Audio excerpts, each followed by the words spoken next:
भक्तों, आज का ये विषय अत्यंत ही गंभीर, अत्यंत ही सूक्ष्म और जीवन के धरातल पर उतना ही महत्वपूर्ण है। इसलिए अपने चित्त को शांत कर लो, मन को स्थिर कर लो और आत्मा को तैयार कर लो उस सत्य को सुनने के लिए जो इंसान को उसके कर्मों, उसके स्वभाव और उसके गृहस्थ जीवन के भविष्य तक प्रभावित करता है। जीवन में बहुत से लोग शीर्षक पढ़कर ही उछल जाते हैं। पत्नी के पैर दबाने वाले पति, कान खोलकर सुन लो, भोगना पड़ेगा भयंकर जन्म। लेकिन समझना यह है कि इस बात का अर्थ क्या है, इसकी गहराई क्या है और इसकी आध्यात्मिक चेतावनी क्या है। परमानंद जी हमेशा कहते हैं कि संसार में कोई भी कर्म स्वयं में बुरा नहीं होता। बुराई या पवित्रता कर्म में नहीं, बल्कि उस कर्म की भावना में छुपी होती है। इसी कारण पति पत्नी के पांव दबाए तो ये कोई पाप नहीं, कोई अधर्म नहीं, कोई बुरी बात नहीं, परंतु अगर वो ये कर्म डर, मजबूरी, पत्नी के गुस्से के भय, अहंकार को संतुष्ट करने, अपनी आत्मा की आवाज को दबाने या अपनी ही मर्यादा का हनन करके करे, तब वही सेवा कर्म बंधन बन जाती है। वही सेवा अगला जन्म भारी कर देती है।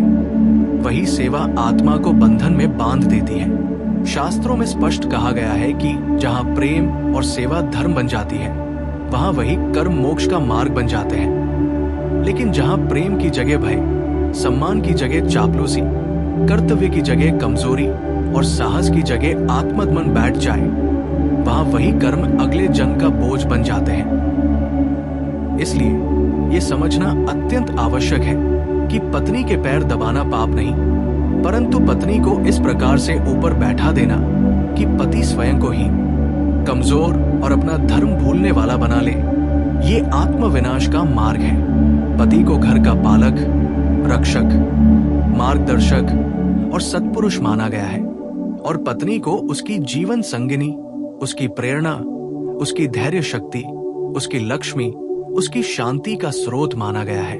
लेकिन गृहस्थ तभी सफल होता है जब सम्मान दो तरफा हो, जब प्रेम दोनों दिशाओं से बहता हो, जब सेवा एक दूसरे की थकान मिटाने के लिए की जाए, न कि किसी पर शासन करने या किसी को दबाने के लिए। आजकल बहुत से पति अपने भीतर की आत्मा की आवाज को मारकर, अपनी हिम्मत को तोड़कर, झगड़े के डर से, रिश्ते को खोने के भय से, समाज क्या कहेगा इस चिंता से, या पत्नी को खुश करने की चेष्टा में अपनी मर्यादा गिरा देते हैं। यही वो स्थान है जहां से पाप शुरू होता है। पत्नी नहीं, उसका पैर दबाना नहीं, बल्कि अपनी आत्मा का अपमान करना पाप है। परमानंद जी कहते हैं कि जहां आत्मसम्मान गिरता है, वहां कर्म का बोझ बढ़ता है, और जहां कर्म का बोझ बढ़ता है, वहां आत्मा को अगले जन्म में उस बोझ को ढोना ही पड़ता है। बहुत से लोग समझते हैं कि सेवा करने से पुण्य मिलता है, लेकिन सत्य यह है कि सही भावना से सेवा करने पर ही पुण्य मिलता है। गलत भाव से, मजबूरी से, चापलूसी से, भय से की गई सेवा पाप में बदल जाती है। जिस घर में पति अपनी ही मर्यादा को भूलकर, अपनी ही प्रतिष्ठा को खोकर, अपनी ही आत्मा को चोट पहुंचाकर सेवा करता है, वो घर धन से चाहे भर जाए पर मन से सूख जाता है। पत्नी भी देवी तब बनती है जब पति उसे सम्मान दे, लेकिन पत्नी तभी देवी बनी रह सकती है जब वो पति की मर्यादा को भी सम्मानित करे, उसके भावों को समझे, उसकी थकान को प्रेम से मिटाए, उसके प्रयासों को पहचाने। जब पति केवल दबता रहे और पत्नी केवल हुक्म चलाए, तब वो देवी नहीं रहती, बल्कि कर्म बंधन का माध्यम बन जाती है। इसलिए एक कथा सुनो जो परमानंद जी अक्सर सुनाते हैं। एक गांव में मोहन नाम का व्यक्ति था, सीधा सादा, सरल हृदय, पत्नी से प्रेम करने वाला, पर अत्यंत भयभीत। उसकी पत्नी क्रोधी स्वभाव की थी, छोटी छोटी बातों में झगड़ती थी और मोहन हर बार चुप हो जाता था। उसके पैर भी दबाता था, उसके मन के अनुसार चलता था, सिर्फ इसलिए कि झगड़ा न हो। वो ये समझ ही नहीं पाया कि इस प्रकार की सेवा प्रेम नहीं होती, ये सेवा आत्मदमन का रूप होती है।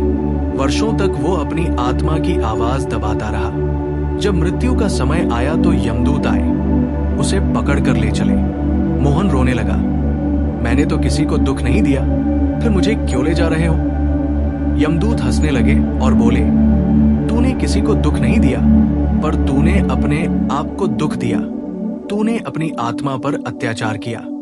तूने अपनी मर्यादा को मार डाला। तूने पत्नी के स्वभाव को सुधारने की जगह अपनी कमजोरी से उसे और कठोर बना दिया। तूने धर्म नहीं निभाया।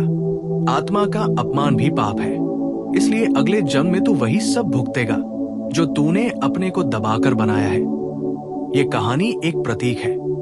पत्नी गलत नहीं, पैर दबाना गलत नहीं, लेकिन स्वयं को छोटा बनाना गलत है।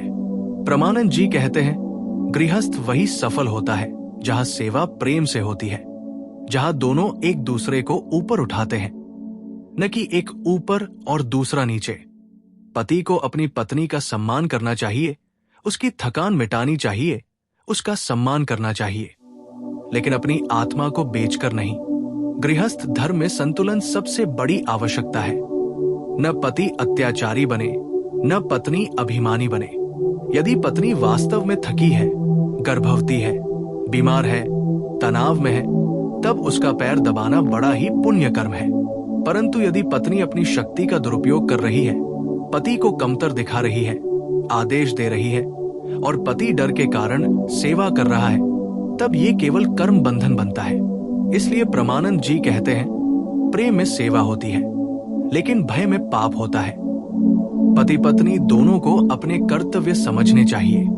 पति को सुरक्षा, मार्गदर्शन, साहस, जिम्मेदारी का पालन करना चाहिए और पत्नी को प्रेम, शांति, सहयोग, धैर्य और आदर निभाना चाहिए।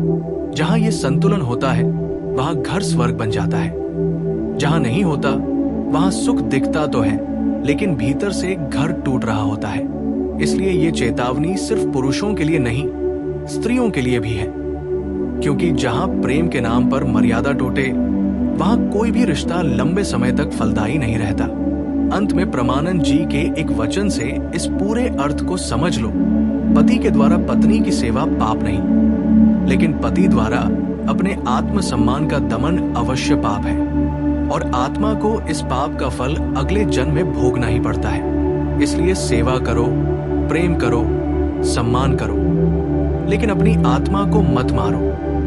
यही गृहस्थ धर्म का सार है।